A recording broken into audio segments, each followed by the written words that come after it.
Estamos aqui com uma matéria bem interessante sobre a reunião que aconteceu em Kazan, não é? Vocês certamente estão sabendo da reunião que aconteceu em Kazan, na Rússia.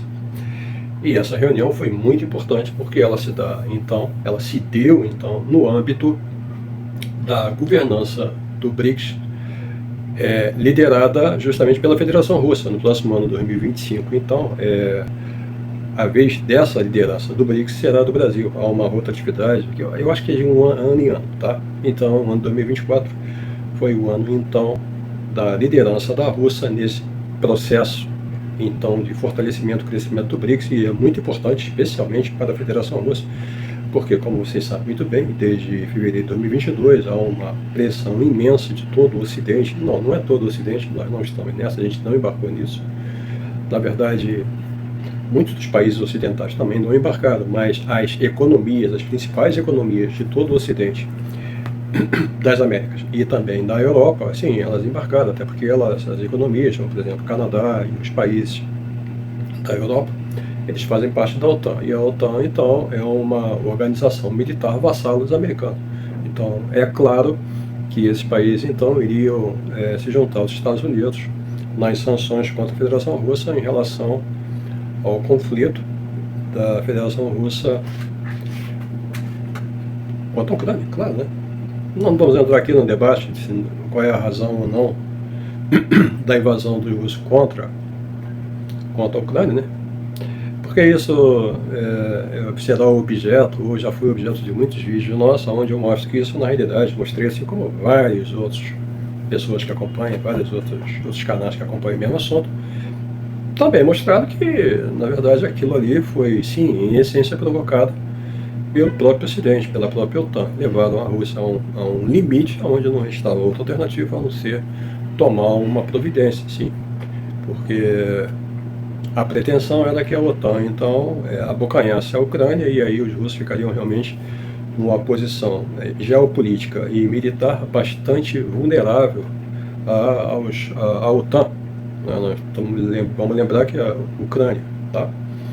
E a região a oeste dos Urais da Rússia são praticamente planas. Então, se você tem a Ucrânia ali, rapidamente poderia ter um assalto nas principais cidades russas, em uma blitzkrieg, uma invasão relâmpago. Então, os russos não admitiram de maneira nenhuma que a Ucrânia fizesse parte disso. Zelensky era o plano do Zelensky, e aí a coisa detonou, e você já sabe que isso está rolando até hoje, com a Federação Russa humilhando o Ocidente, tá? Então, esse encontro então de Kazan dos BRICS era muito importante, porque de uma forma fraudulenta, o Ocidente sempre alardeou por aí, especialmente via as mídias corporativas ocidentais, né? BBC, AFP, né? CNN nos Estados Unidos, as mídias brasileiras e tudo, que os russos eles estão isolados. Estão isolados? Não. Então nós tivemos aí a reunião agora do BRICS de Kazan, onde só de delegados foram mais de 20 mil delegados presentes para discutir as várias temáticas, e chefes de Estado tiveram mais de 30, tá? Então, a Rússia não está nada isolada. E aí essa matéria que vocês agora veem na tela é uma dessas matérias interessantes, que eu acho que seria bom a gente dar uma lida aqui junto, tá? No panorama internacional, BRICS é chave contra a guerra de sanções que tenta estrangular o sul global, diz analista após cúpula. É verdade. Isso é a realidade. Vou ler um pequeno trecho aqui. No encerramento da cúpula do BRICS em Kazan, o presidente da Rússia, Vladimir Putin, ressaltou o comprometimento do grupo em construir uma ordem mundial mais democrática, multipolar e harmônica. Você sabe que até hoje, na realidade, desde depois da Segunda Guerra Mundial, você tem um único centro unipolar que manda e desmanda no mundo todo, não somente com o seu poder bélico, projetado especialmente através da sua marinha, falando dos Estados Unidos, e também projetado no da maior porção de terra do planeta, né, que é a Eurásia, mais a África, que está ali pertinho, através da OTAN. Né? Só a gente lembrar as incursões que a OTAN já fez. Nós estamos falando da invasão do Iraque, nós estamos falando da aventura no Afeganistão, que humilhou os Estados Unidos 20 anos, nós estamos falando também do ataque contra a Líbia, nós estamos falando da agressão à Síria, tudo isso tendo a OTAN, quer dizer, o braço dos Estados Unidos, que está então numa ilha, né, na Europa, e privilegiando que isso acontecesse. Então, esse mundo unipolar tem que acabar, né? E o outro braço é o braço de dominação econômica através do dólar, né? Onde os Estados Unidos, então, eles levam para o mundo todo a sua ineficiência, né? É isso que eles fazem. Onde é que eles tiram tanto dinheiro assim? Não é da economia, não. É rodando a maquininha de produzir dólar. É isso que eles fazem. Tá? Então, isso tem que acabar. No encerramento da cúpula do BRICS em Kazan, o presidente da Rússia, Vladimir Putin, ressaltou o comprometimento do grupo em construir uma ordem mundial mais democrática, multipolar e harmônica. Desejo não só do Putin, desejo dos principais democratas do mundo que estão cansados da exploração eterna dos Estados Unidos e da subversão que ele provoca naqueles países onde tenta se rebelar contra isso. Nós, do Brasil, a gente teve experiência disso, né? O golpe de Estado, literalmente disfarçado de impeachment contra Dilma Rousseff, faz parte desse enredo, né? E quantas revoluções existiram por aí? Né? Tudo nos Estados Unidos, tá? Revoluções coloridas, várias delas, tá? Sempre os Estados Unidos maquinando lá. Tá? Então, a criação de uma ordem mais democrática, multipolar e harmônica é o que as nações querem. Mas os Estados Unidos não querem isso, porque se isso acontecer, eles perdem o poder deles, né? Então, eles querem continuar subjugando todas as nações do mundo a favor deles. É isso que eles sempre fizeram. Os Estados Unidos foi construído como nação em cima da desgraça alheia. Essa é a realidade. Tá? Começou eles desgraçando o próprio país, matando lá milhões de indígenas. E depois eles começaram a pegar esse gostinho, tá? Pelo sangue alheio e aí espalhado pelo mundo todo. É isso que a gente vê até hoje. Tá? Então a criação dessa ordem mundial democrática, multipolar e harmônica é realmente o que o Putin coloca que é realmente o desejo, não somente da Federação Russa, como da China e como do Brasil e das outras nações que são realmente soberanas. Nós aqui não somos uma nação realmente soberana. Nesse momento a gente está exercendo uma soberania. Mas eu tenho certeza que se voltar um governo submisso e capaz, como foi do ex-presidente Jair Messias Bolsonaro, a gente mergulha de novo na forma vassala da submissão dos Estados Unidos, assim como está acontecendo agora com a Argentina, né? Literalmente se humilhando para os americanos. Tá? Como se humilhar para os americanos não está dando muito certo, né? Porque Joe Biden nem liga na realidade dos argentinos, afinal de contas a economia dos argentinos é michuruca e o país está totalmente destroçado economicamente. Aí agora o Milei volta de novo a acenar o rabinho, né, para os chineses. A realidade está cobrando, a burrice está cobrando seu preço. Tá?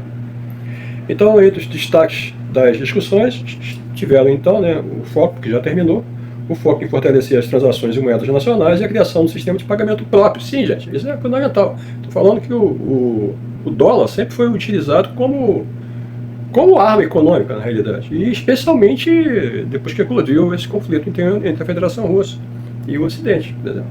Tá? Não, vamos lembrar que só de reservas que estão congeladas, tá, na Europa, a gente está falando de, eu acho, não sei se são 350 bilhões de euros, se você converter isso em dólar é uma dinheirama só, tá? A 360 bilhões de euros, está lá. Tá? Então como é que você pode confiar em um sistema bancário onde os detentores desse sistema bancário eles quebram, tá, os seus próprios princípios e contratos e sequestram bens dos outros? Nós, aqui do Brasil, a gente deveria prestar muita atenção, porque nós temos grande parte das nossas divisas acumulada em que mesmo? Em dólar. Está lá investido numa economia fracassada que é americana. Está falando de 360 bilhões de dólares novamente. Com o Bolsonaro ela caiu, acho que em torno de 20 bilhões, e agora voltou novamente a aumentar. Está novamente em 360. Está investido na ineficiência americana lá em dólar. E aí, e se eles cismam de colocar uma sanção em cima da gente, porque a gente faz parte do BRICS, e de uma forma ou de outra está contrariando os interesses deles? Eles podem tentar dar um golpe de Estado aqui novamente, se o Trump for eleito. Mas também eles podem aplicar uma sanção econômica. Não precisa dar razão, é só se eles quiserem. Foi o que aconteceu. Eles não se preocuparam se existia ou não um contrato. Nos Estados Unidos é a mesma coisa. Eles literalmente furtaram os ativos dos russos lá. Tá? Então quem é que vai confiar no sistema desse? Ninguém. Ninguém vai confiar. Não somente os diretamente atingidos. No caso, a Federação Russa, assim como nos outros países também, que dizem, peraí, amanhã ou depois eles podem fazer a mesma coisa com a gente.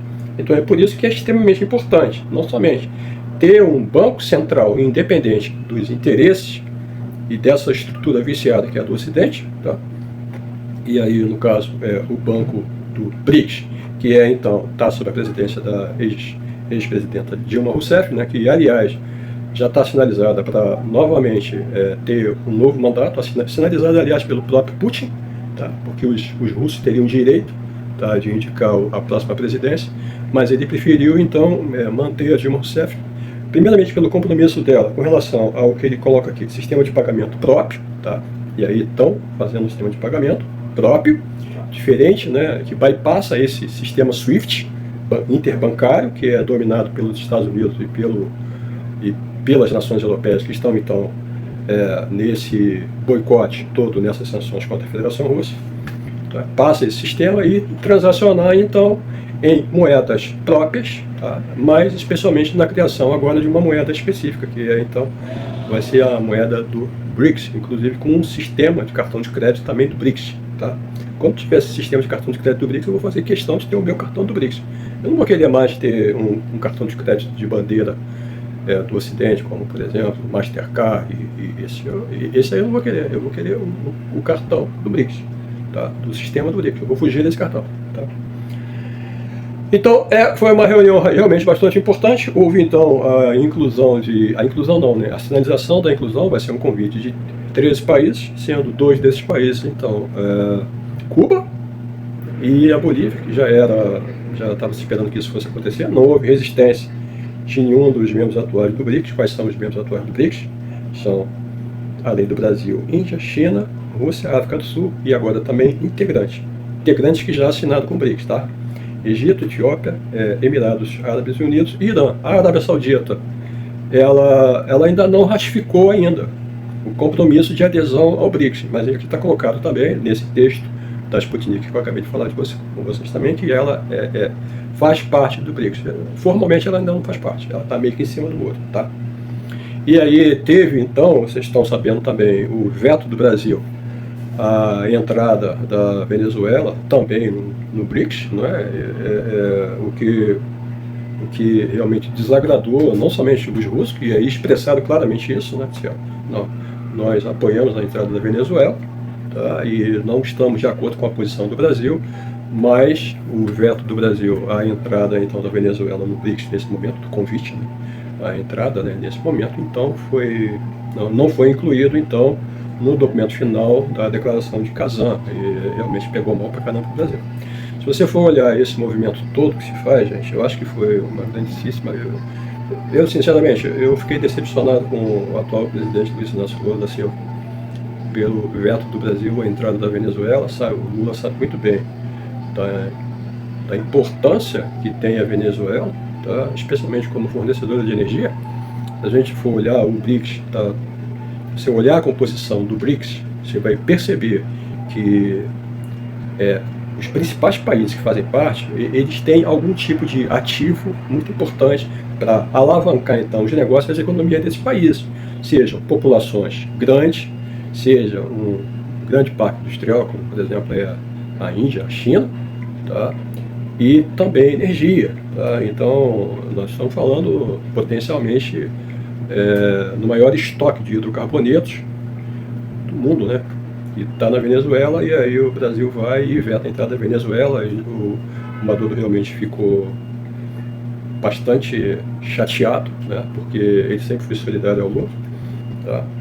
E aí o Lula utilizou como argumentação a eleição, digamos assim, não conforme do Maduro, não vou dizer aqui se foi fraudulento ou não importa, como uma justificativa, tá?